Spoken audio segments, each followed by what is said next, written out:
This is Ian with Build Brothers. Going to go ahead and do an inspection here at 761 Kentwood Drive in Julian. I'm on the roof now.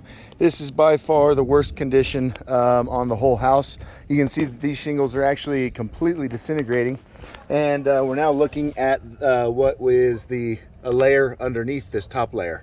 And so that is about the worst wear and tear I've seen in a while. The only reason this roof is anywhere near waterproof is because the additional layer underneath this top layer. So there is already two layers, so I cannot suggest that we put another layer on here. Building code does allow for 2 layers, but not 3 layers anymore. All the flashings are missing because they're buried underneath this top layer with the original layer. Doesn't look like the weatherhead has ever had a proper flashing, so we'll be sure to do that correctly. But I'm seeing probably 4 different eras of roofing on this home. So we've got the green roofs down here. Those are in near new condition. Apparently all the siding, counter flashing, roof to wall, drip edge, everything's brand new there. All they missed on those sections was a little bit of caulking where the penetration meets the flashing. So but other than that, those two look great.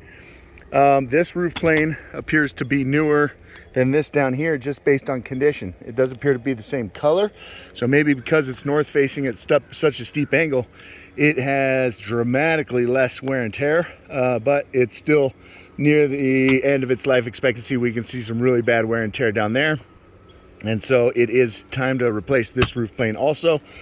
And then we got that what looks to be the balcony roof down there, and that's a different color shingle than the green or this one here. That appears to be a black, and I haven't found a good way onto that roof just yet, but from here it looks to be in okay condition. So so critical to replace immediately would be the 2 large roof planes on the house, the steep one and this one back here.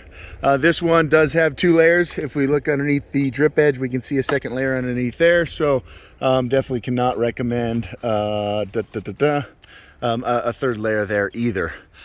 This top piece of flashing up here was done interesting. It leaves room here and there for water to get underneath it. It should come down the fascia here. The home looks really well maintained. It's got a fresh coat of paint on it, and so I'm anticipating very little wood repair that this house will excuse me, that this house will need. And so that saves you a whole bunch of money on a roofing project when we don't have to replace a bunch of wood. Anyways, again, just to give you a little view of what that looks like.